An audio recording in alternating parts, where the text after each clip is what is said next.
नमस्कार। मैं दिनेश कुमार शर्मा, सहायक आचार्य भूगोल, राजकीय स्नातकोत्तर महाविद्यालय शाहपुरा भीलवाड़ा। भौतिक भूगोल प्रथम प्रश्न पत्र के अंतर्गत आज हम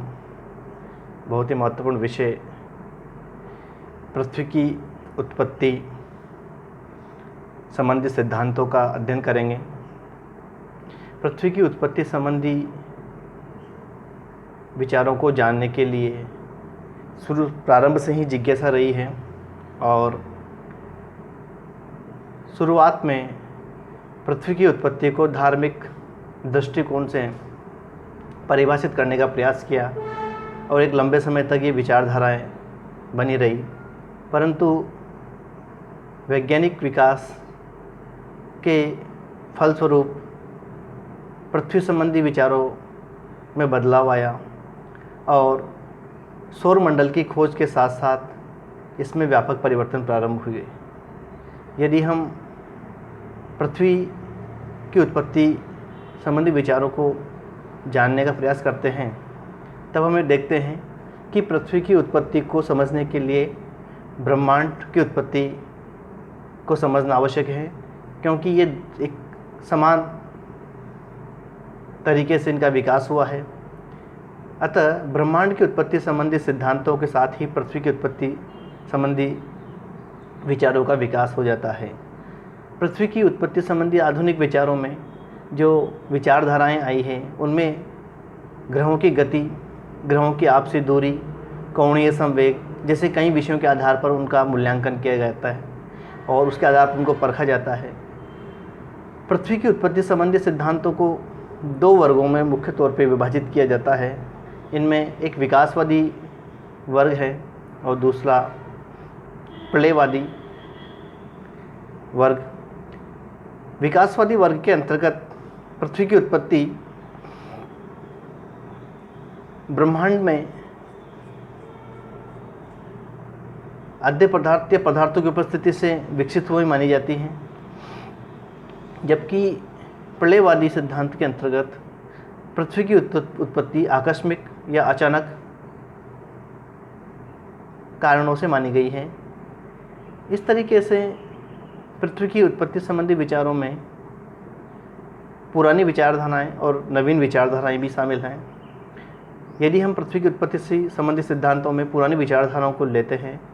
तो यहाँ पर जो महत्वपूर्ण विचारधारा सबसे पहले विकसित हुई वो नेबुलर हाइपोथेसिस के रूप में, जिसे निहारिका परिकल्पना या वायव्य राशि परिकल्पना कहते हैं, और ये विचार कांट और लाप्लास के रहे हैं। इससे पहले बफन ने पृथ्वी की उत्पत्ति संबंधी विचारों को प्रस्तुत किया, परंतु वो विचार काफ़ी वैज्ञानिक दृष्टिकोण से काफ़ी कमज़ोर रहे और बाद में उनको नकार दिया गया। नेबुलर हाइपोथेसिस के अंतर्गत एक ठंडी गैस का और धूल के कणों का मिश्रित एक निहारिका थी और इस निहारिका जो गैस के बादल या समूह थी, ये इसके अंतर्गत गुरुत्व के कारण इसमें गति उत्पन्न हुई। यहाँ पर हम ये मानना चाहेंगे कि कांट की जो वायव्य राशि है इसका निर्माण आद्य पदार्थ से हुआ था और ये ठंडा शीतल पदार्थ था जिसमें ग्रेविटी के कारण, गुरुत्व के कारण गति उत्पन्न हुई। और लाप्लास के अनुसार ये एक गैसीय समूह पुंज था और इस गैसीय समूह पुंज में उष्ण गर्म राशियाँ थी होने पर, इनमें पदार्थों के टकराव से उष्ण गर्म राशि होने पर ये गतिशील हो गई और ये गैसीय निहारिका के गतिशील होने पर इसका जो पदार्थ थे वो धीरे धीरे कंसंट्रेट होना प्रारंभ हुआ और इसका आंतरिक कोर में भारी पदार्थों का जमाव होने पर वो पदार्थ भारी पदार्थों से तय हुआ और इसके बाह्य पदार्थों का धीरे धीरे कंसंट्रेशन हुआ और ये पदार्थ से, इस निहारिका से धीरे शनि के वलयों के जैसे वलय अलग होना प्रारंभ हुए और इन वलयों के कंसंट्रेशन से ग्रहों का निर्माण हुआ और मध्यवर्ती जो भाग था वो तारे के रूप में, सूर्य के रूप में मौजूद रहा। इस तरीके से इस परिकल्पना के अंतर्गत गैस नीहारिका का संघनित होने पर तारा, ग्रहों और उन्हीं पदार्थों से धीरे धीरे उपग्रहों का निर्माण हुआ। इस परिकल्पना में कांट ने और लाप्लास ने का जो मूल कमी रही वो ये रही कि वो एक समान नीहारिका से बनने वाले पदार्थों में कोणीय संवेग के अंतर को स्पष्ट नहीं कर पाए और ये अणुगति सिद्धांतों के भी विपरीत साबित हुई। परंतु इस विचारधारा को उस समय काफ़ी लंबे समय तक महत्व मिला और लाप्लास की विचारधारा एक लंबे समय तक मानी जाती रही, जब तक कि वैज्ञानिक प्रगति के अंतर्गत अणुगति सिद्धांत और साथ ही साथ अणुगति सिद्धांतों के साथ ग्रहों की गति संबंधी वास्तविक सिद्धांत नहीं आ गए, तब तक ये विचारधारा एक लंबे समय तक मानी जाती रही। इसके पश्चात यदि हम एक विचारधारा दूसरी पृथ्वी की उत्पत्ति संबंधी सिद्धांतों के अंतर्गत लेते हैं तो इसमें चैम्बरलेन और मोल्टन की ग्रहाणु परिकल्पना सामने आती है और इसका विकास ये अमेरिकी वैज्ञानिक थे और इन्होंने पृथ्वी की उत्पत्ति को समझाने के लिए ग्रहाणुओं को सिद्धांत का प्रतिपादन किया। ये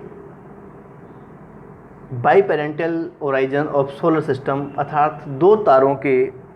द्वारा पृथ्वी की उत्पत्ति का सिद्धांत है और इस परिकल्पना के अनुसार एक बड़ा तारा जो सूर्य है वो ब्रह्मांड में चक्कर लगा रहा था और इसका साथी तारा रास्ता भटक करके इसके मार्ग के पास से गुजरता है। तब इस साथी तारे के गुरुत्वाकर्षण के प्रभाव से सूर्य से कुछ सौर ज्वालाएं बाहर निकलती हैं और ये तारा अपने पथ पर आगे बढ़ जाने के पश्चात वो सौर ज्वालाओं का जो ज्वारे पिंड हैं वो वापस सूर्य की तरफ न जाकर के सूर्य के तारों तरफ चक्कर लगाना प्रारंभ कर देता है। इस तरीके से इस ज्वारे पदार्थ के अंतर्गत जो गैसीय कण थे वो ग्रहाणुओं में परिवर्तित हो जाते हैं और इससे कई छोटे कण ग्रहाणु बड़े ग्रहाणु बनते हैं। बड़े ग्रहाणु अपनी ग्रेविटी के कारण छोटे ग्रहाणुओं को अपने ओर कैप्चर कर लेते हैं। इस तरीके से धीरे धीरे बड़े पिंडों का विकास होकर के ग्रहों का निर्माण होता है और छोटे पिंडों के विकास से उपग्रहों का निर्माण होता है और ग्रेविटी के प्रभाव से ये अपने अपने पथ पर सूर्य के चारों ओर चक्कर लगाते रहते हैं।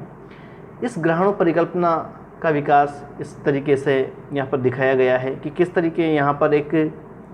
तारा है, उसका साथी तारा आता है, ये मर्जिंग्स में पदार्थ अलग होता है और इसका रोटेशन शुरू हो जाता है और इस तरीके से ये जो परिकल्पना है वो पूरी होती है। इसके पश्चात हम अगली परिकल्पना रसेल की बाइनरी स्टार हाइपोथेसिस लेते हैं, जिसे द्वितारक परिकल्पना कहते हैं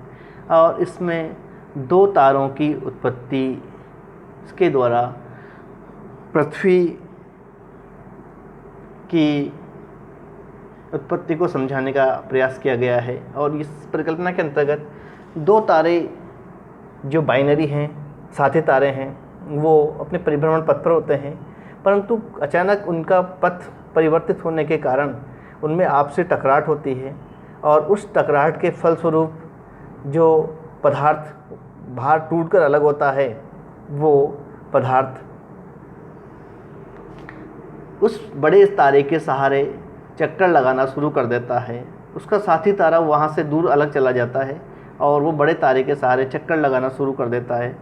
और वो जो पदार्थ टूट करके अलग होता है, उस पदार्थ जो पहले गैसेस फॉर्म में होता है, उसके पश्चात धीरे धीरे वो पदार्थ टूट करके धीरे ठंडा होता है और ठंडा होने से वो पदार्थ पर ग्रहों का निर्माण होता है, उसके पश्चात उपग्रहों का निर्माण होता है। इस तरीके से इन परिकल्पनाओं के अंतर्गत पृथ्वी की उत्पत्ति को साथी सूर्य तारे के द्वारा या साथी तारे के प्रभाव की ग्रेविटेशन प्रभाव के द्वारा समझाने का प्रयास किया गया है। इस तरह की अन्य परिकल्पनाओं में हॉयल और न्यूट्रलटन की नवतारा परिकल्पना, वाइजेकर की निहारिका मेघ परिकल्पना, एक अन्य महत्वपूर्ण परिकल्पना ओटो सिम्स की अंतरतारक दूरी परिकल्पना है, जो इसी तरीके के सिद्धांतों पर आधारित होकर के टिकी हुई है। ये पुरातन परिकल्पनाएं हैं जिनमें कि कई सारी आलोचना या कई सारी चीज़ें हैं जो पूरी तरीके से ब्रह्मांड की उत्पत्ति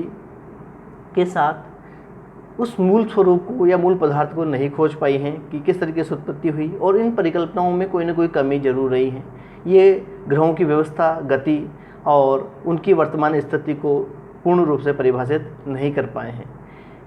यदि हम पृथ्वी की उत्पत्ति संबंधी परिकल्पनाओं की बात करें तो इसमें सबसे आधुनिकतम परिकल्पना